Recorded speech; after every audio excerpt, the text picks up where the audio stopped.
What we make are luxury products. The products we make are exceptional.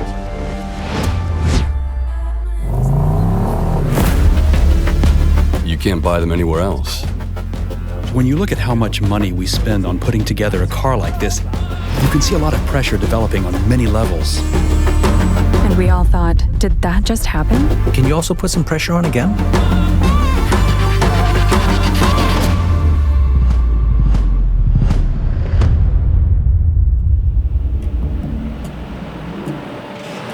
You receive a complete car, so when we convert it into a 6x6, it's the same with the XLP or the P900. We get a complete car. We get a G63 Type 6, that is, a normal large long chassis, the way Daimler delivers them. Morning. Morning. We need a pallet truck, a pallet. A giant off-road monster. Precisely the car that defines us. Oh yeah, man. Wow, that's a monster.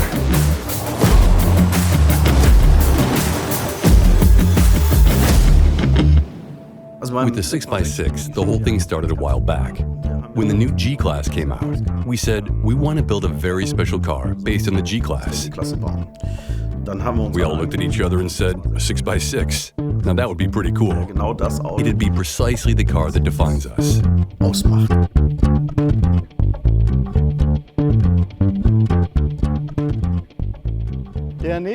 Now the next step would be to wire the whole interior. From about the rear door on, the frame is almost completely new with the 6x6. That means we cut the base G's frame off there and built a new frame using appropriate welding templates and fixtures. Then we put in the Brabus increased displacement engine with 900 horsepower. We want to go bigger, higher, and faster. We want to move ahead. We have to top it again with something. I mean, after the crawler, after a G-buggy like that, that's of course going to be the next challenge. What's going to be the next big thing? My top 3 highlights were the Brabus 600. Wowie, wowie, wowie, man. That's really a sexy car. We often get together and discuss what our next projects could be. Often you can build on previous things from the past. You look at what's happening on the market. What vehicles are coming to market right now? What kinds of exciting new cars are out there? We're talking about 900 horsepower here.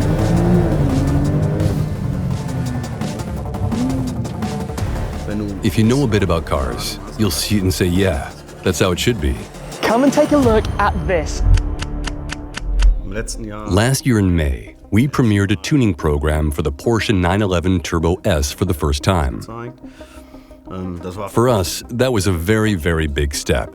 But it was also clear to us that it wouldn't be the end. We're not interested in being the next Porsche tuner.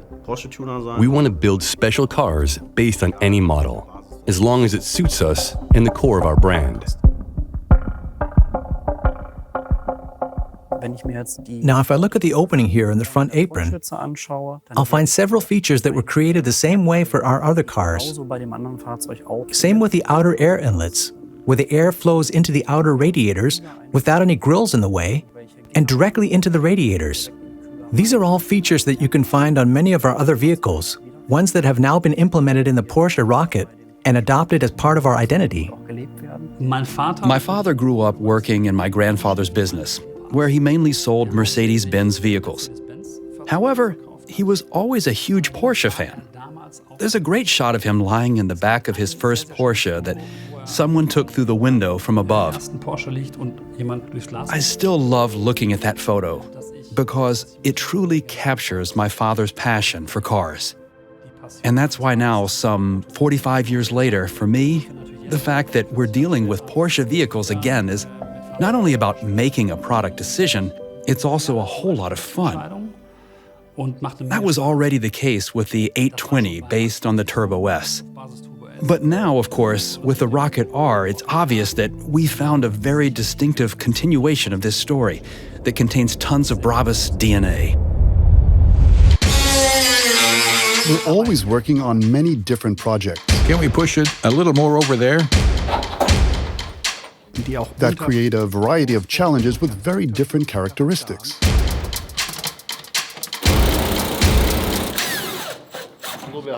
We're aiming at about 3 weeks.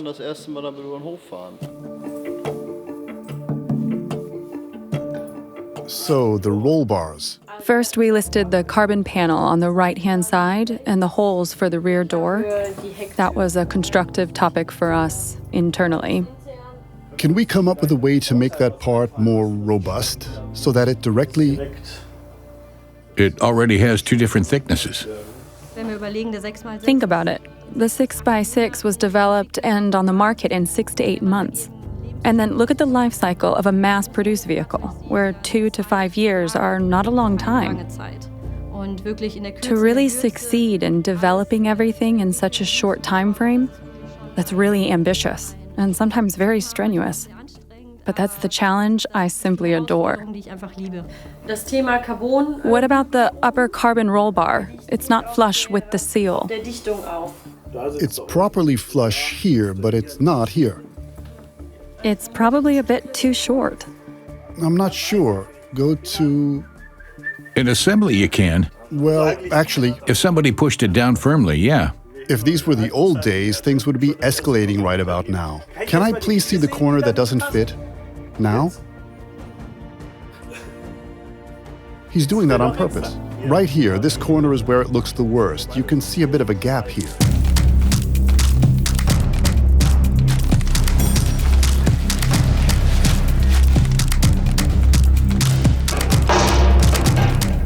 Ten years ago, we wouldn't have been able to do the projects and build the cars we build today. As a company, you always have to continue developing. And of course, it's my job not only to focus on what's happening right now, such as managing projects like the 6x6, which has to be developed in a time frame of about 3 years, start to finish. But at the same time, it's also my job to look ahead and see how the company is developing. So I work simultaneously on the vehicles, the projects we currently have, but also take a step back and work on the whole system as well. Konstantin is somebody who is in favor of change, but also of keeping good existing things in place, which is important, so that everything works well together. And I think that's the success that defines us today, that we never forget where we came from, never forget our traditions and how we go about our work, and at the same time, remain open for new ideas and carry them out as well. That's what he's looking for as he plays his part in making it happen. It's a typical Brabus. Black and bold, masterpiece, V8. One of 2 vehicles that have always been sort of a challenger for me. Especially with the Range Rover, the interior is very special. This is so cool. Absolute Champions League.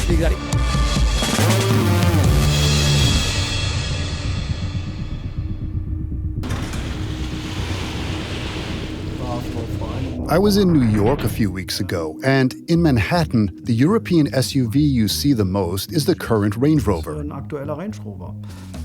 Not a Mercedes GLS or a G-Wagon. We completely dismantle the vehicle in all its parts, down to the smallest detail. Okay, so now we've got the airbag. The special thing about this vehicle is that it's completely new to us. We've never built a vehicle like this. Other manufacturers always constitute a new playing field. Mercedes we know by heart. We've grown with them for decades. We feel at home there. Other manufacturers have other philosophies, have other technical standards, have other approaches. And you have to get used to them. Are we still stuck to the frame on your side? No, it looks okay. Everything's off. Okay, good. Of course, we have all the workshop information, manuals that you usually need to consult. But not everything is always included. Especially things that are normally never taken apart, aren't described. We work a lot with carbon, we work with glazed components, and we often dismantle and disassemble parts that are not usually dismantled. And that's why the workshop information on this topic isn't always 100% helpful. Now it can't find its end position. Geez, why so complicated? The integration of leather in the interior is still a very manual process. The carpet is also made here in the saddlery. I'm curious to see how well I can get all this back in here later.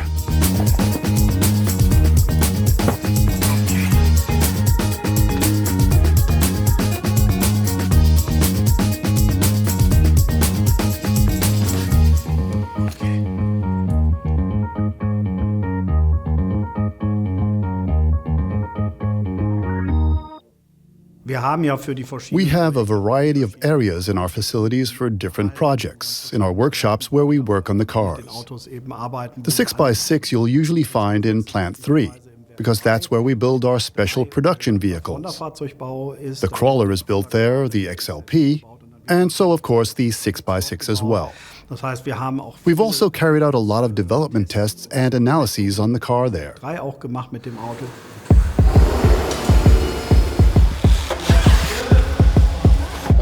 We're going to weigh the vehicle now, so we'll get a rough idea for where we'll end up. Have you weighed it before, or is this the first time?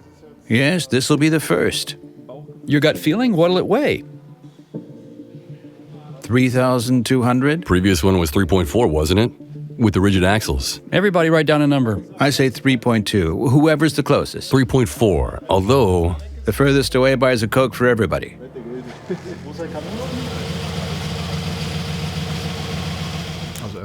First of all, it's important for the TÜV vehicle approval to know the total weight, and also for calculating the chassis components. And of course, it's important to know how much weight is going to need to be set in motion.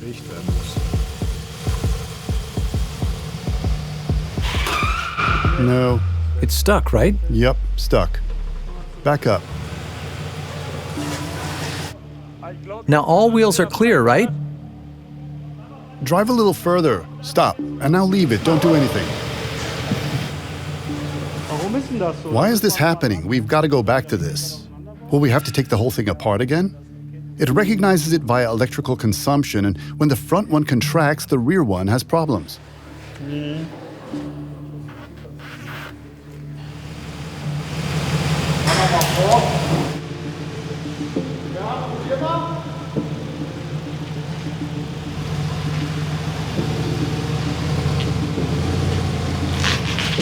Move it forward again. Try it. Looks very good. Come on out, Tiki. And 3 is? 3 is left rear. Left rear. So we've already got that. And the second axle? 498. Why is it so heavy in the front, Mirko? That's almost impossible. We'll have to take another look at that.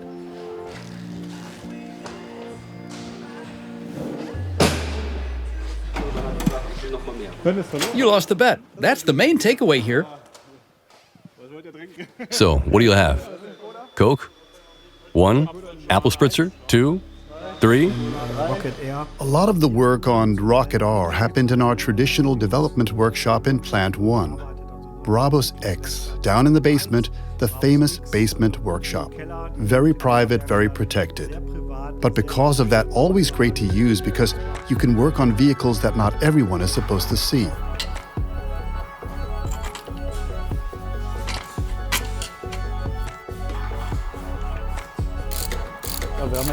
Now with this chassis, we have basically adapted the springs to the shock absorbers. They belong together. So for now, we're just lowering the vehicle, you know? We're going a little lower with the chassis, just a few millimeters.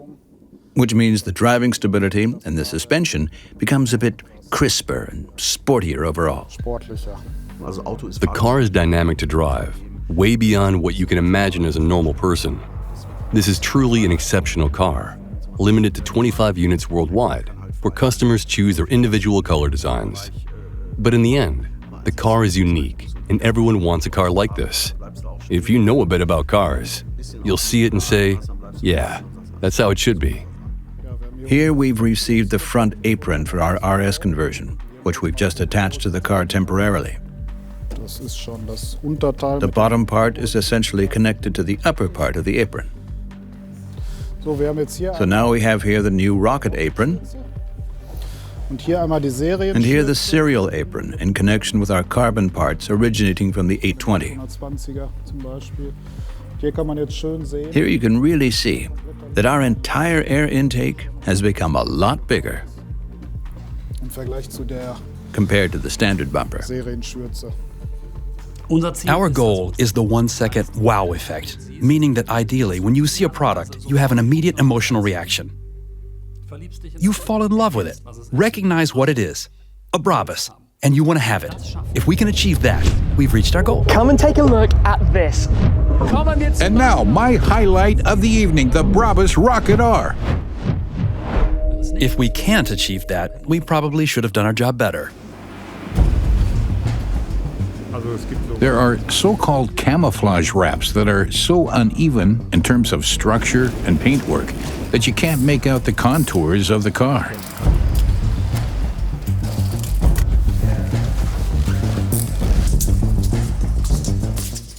The big manufacturers use them, like Mercedes, which is always our starting point. But these days, we're forced to use them as well. When you drive off the premises here, you'll see the spotters standing at traffic lights and taking photos. That's happening more and more.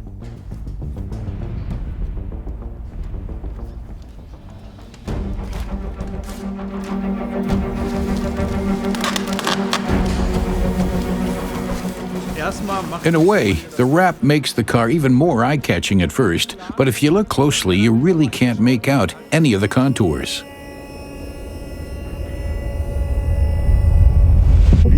How do you feel before a rollout like this? Well, it's a combination of excitement and great fun. Of course, you look forward to seeing how the car... We really worked on it a long time before it was finally finished. So the question is, how will it actually work? What'll happen? The vehicle has a completely new drivetrain. We have new differential housings, we have new drive shafts. Any vehicle engineer can think of 1,000 things that could cause problems, things we didn't know about in the beginning. When you have a rollout, it's a rollout, and that means the car is driven for the first time. It's never been evaluated. Are there any vibrations? Is there noise? Is there anything off? Okay, time to hit the track? Here you're about to see a full-on hardware. We really did change a lot on the vehicle. It's one of a kind. It's a very special car. It's not standard. We like going to the limit. The moment when we saw a very big, very steep dirt hill ahead of us,